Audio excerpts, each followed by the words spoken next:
President Trump is about to travel to Texas to see some of the flood damage for himself.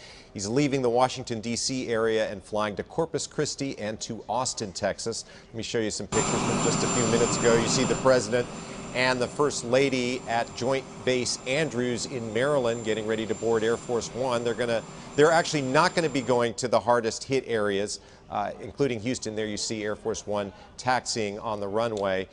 The reason why they're not going to Houston is because that might have disrupted some of the emergency operations taking place there right now. He and the First Lady will get briefings on flood relief from authorities in Texas and from some of the organizations that are helping with that effort.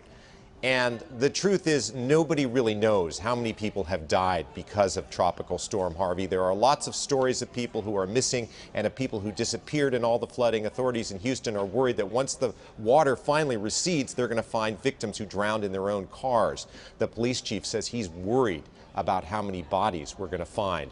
For now, it is still raining. Some parts of town have received more than 40 inches of rain. They could get another 10 inches of it. Harvey parked over the Gulf, gaining strength. Forecasters are talking about a second landfall tomorrow somewhere east of Houston. People are still stranded. They're still getting rescued.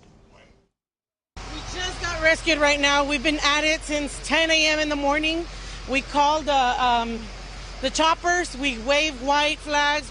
We got our cell phones. We had to, kind of like conserve everything. And then our power went out around 3 o'clock.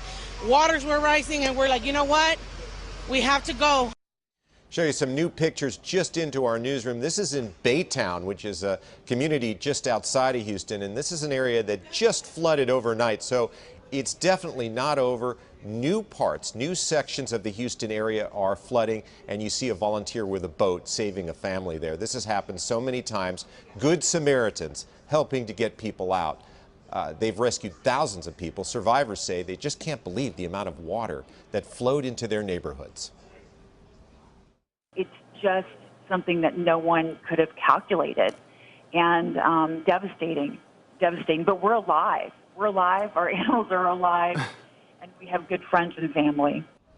Now, once they make their way out of flooded areas, survivors are given blankets and a place to sleep. 9,000 of them are staying at Houston's Convention Center.